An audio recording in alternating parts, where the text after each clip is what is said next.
It's about May 12th, 2014, and I got a few words, or my shadow has a few words to say about Cliven Bundy and the extreme remarks against him that he's a racist and stuff.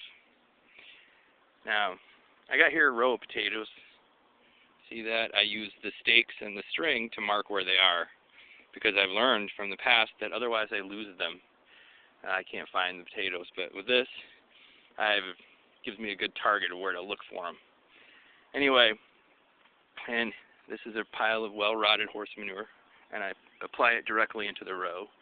Yeah, some would say I'm not supposed to, but I do, and it works for me. And I also put in bone meal. But anyways, back to Cliven Bundy. All right. One of the scariest things, the stuff of my nightmare, is that we aren't able to produce our own food, that we have to eat the packaged food that's full of chemicals. And in America, there's chemicals in our food, in the supermarket food. It's not allowed in the food in Europe. And you see people with diabetes and obesity. And there's a book called The Science of Skinny by D. McCaffrey. You should look it up. It basically says people are fat because they're getting poisoned by the chemicals that are added to food.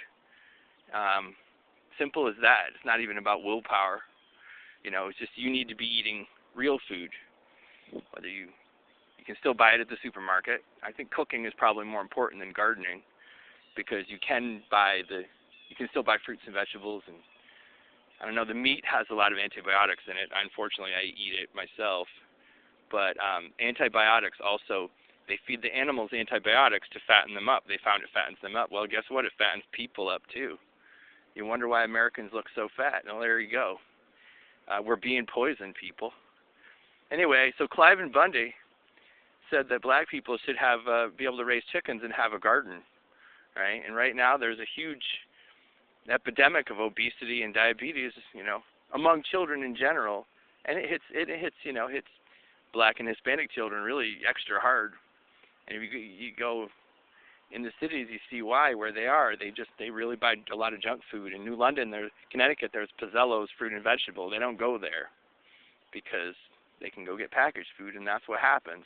They're getting poisoned, and the only way you would prevent them from getting poisoned would be to make a law that you're not allowed to have any junk food available, and the only food they can get is the healthy food. You know, that's the only way it's going to work. That's not going to happen because freedom or something. But let's be real. Let's talk real. And in Cliven Bundy's world, the black people he was talking about would have much longer lifespans. They would live much longer. They would be thinner. I dare say they would be happier. They would be healthier. And Cliven Bundy's this bad guy. A bunch of people with a very strictly urban perspective who don't ever think about where our food comes from are the ones that didn't have the subtlety of mind to see what Cliven Bundy was really saying or to read into it, you know.